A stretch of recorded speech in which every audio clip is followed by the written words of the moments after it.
नमस्कार, मी श्यामराव मोकाशी. आणि आज आपण दहिसरला गेलो होतो, जरा अंधेरीसनं येऊन मेट्रोनच गेलो होतो तिकडं.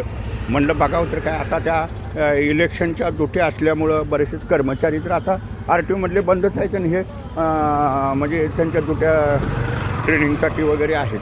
त्याच्यामुळं आता हा सगळ्या काही कामांचा, गोरगरिबांच्या कामांचा गडबडच होणार आहे.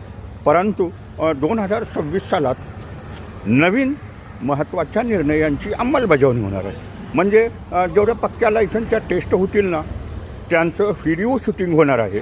आणि पुन्हा 5% लोकांच्या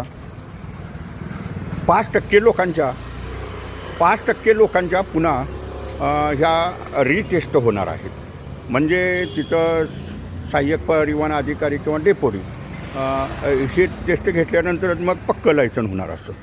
आणि दुसरं म्हणजे आता लवकरच लाईव्ह टेस्ट तुम्हाला नवीन वर्षात दिसतील, की प्रत्येक RTOच्या कोडचं यूट्यूब चॅनल चालू होतील. आधुनिक तंत्रज्ञान स्वीकारलेलं आहे शासनानं.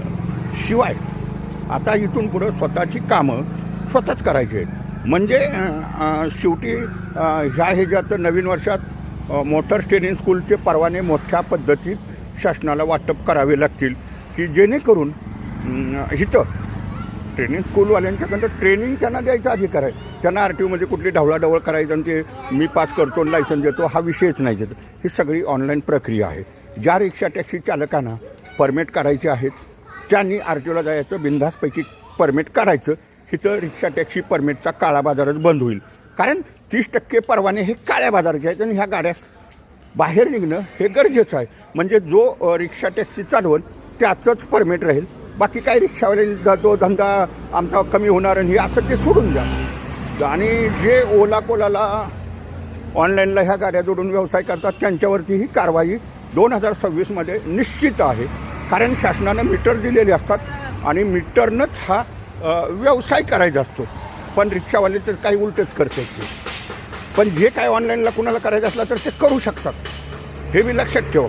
त्याला परवडत असलं करील, नाहीतर राहील. आणि ओला कोला, उबेर क्युबेर इत्यादा अजून शासनानं कुठली परमिशन दिलेली नाही. शिवाय नवीन वर्षात बाईक टॅक्सीला निश्चित स्थगिती मिळेल आणि त्यांच्यावरती सक्षम कारवाई होईल.